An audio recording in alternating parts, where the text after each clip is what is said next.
Hamas के जंगजुओं के हाथों शदीद मुज़ाहमत और जंगजुओं के गजा में फैली सुरंगों से निकलकर हमलों में अपने सैकड़ों फौजियों की हलाकत के बाद इस्राएली फौज ने गजा की सुरंगों में पानी छोड़ने का फैसला कर लिया है। इस्राएली फौज का कहना है कि वो गजा की सुरंगों में पानी छोड़ रही है ताकि इसराइल पर हमलों के लिए हमास ने जिस ज़ेरे ज़मीन पेचीदा नेटवर्क को इस्तेमाल किया था उसे तबाह किया जा सके। इस्राएली फौज ने एक बयान में मीडिया रिपोर्ट की तस्दीक करते हुए कहा कि ये ज़ेरे ज़मीन सुरंगों के हमास के नेटवर्क के खतरे को बेअसर करने के लिए इस्राएली फौज की जानिब से इस्तेमाल किए जाने वाले हरबों में से एक हरबा है। अमेरिका की वेस्ट पॉइंट फौजी एकेडमी के एक जायजे के मुताबिक अक्टूबर में जब जंग शुरू हुई तो गजा की सुरंगों के इस नेटवर्क में, जिसे इस्राएली फौज ने गजा मेट्रो कहा है, 500 किलोमीटर से ज्यादा तवील 1300 सुरंगें थी। इस्राएली फौज ने जनूबी इसराइल पर 7 अक्टूबर को हमास के हमले के बाद सुरंगों के इस नेटवर्क को तबाह करने के अज़्म का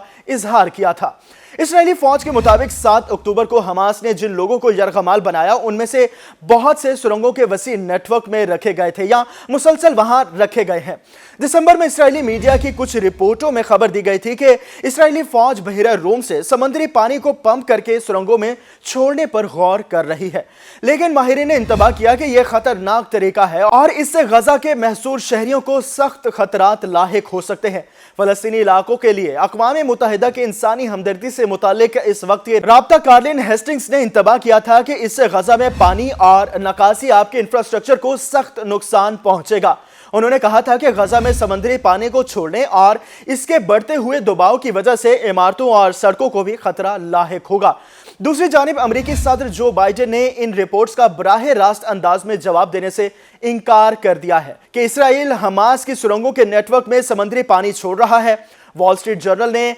नाम लिए बगैर एक अमेरिकी ओहदेदार के हवाले से खबर दी थी कि इसराइल ने हाल ही में गजा की सुरंगों के इस बड़े नेटवर्क में हमास पर समुद्री पानी छोड़ना शुरू कर दिया है और ख्याल है कि यह सिलसिला कई हफ्तों तक जारी रहेगा। वाशिंगटन में प्रेस कॉन्फ्रेंस में इन रिपोर्टों के बारे में किए गए सवालों के जवाब में सदर जो बाइडेन ने कहा कि सुरंगों में पानी छोड़ने के हवाले से वो कुछ नहीं कह सकते और ऐसे दावे किए जा रहे हैं कि उनमें से किसी भी सुरंग में कोई यरगमाली नहीं है, लेकिन इन्हें इसका इल्म नहीं। एक रिपोर्ट के मुताबिक पानी छोड़ने की कार्रवाई बज़ाहिर महदूद सतह पर की जा रही है, जबकि इसराइल ये अंदाजा लगा रहा है कि स्ट्रेटेजी कितनी मौसर है। इसराइली फौज का कहना है कि वो इन रिपोर्टों का जायजा ले रही है। गुज़श्ता साल दिसंबर में इसराइल ने दावा किया था कि इसने शुमाली गजा में हमास की सुरंगों के जाल का सुराग लगा लिया है। इसराइल के मुताबिक इन सुरंगों को ऐसे डिजाइन किया गया है जिसमें जंगजू गाड़ियों में सवार होकर इसराइल की सरहद के करीब सफर कर सकते थे।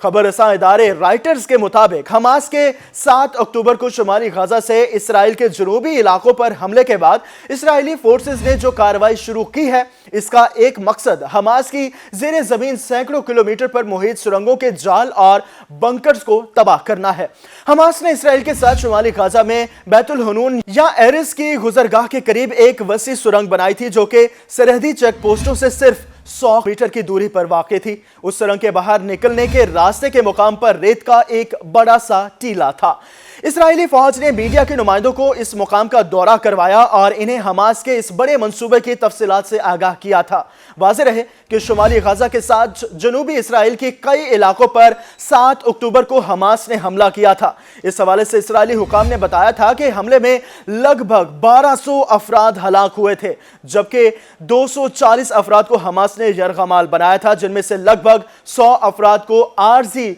जंग बंदी मुआहदे के तहत गुज़श्ता माह के आखिर में रिहा कर दिया गया था। हमले के बाद इसराइल ने हमास के खिलाफ ऐलान जंग करते हुए गजा का मुहासरा कर लिया था।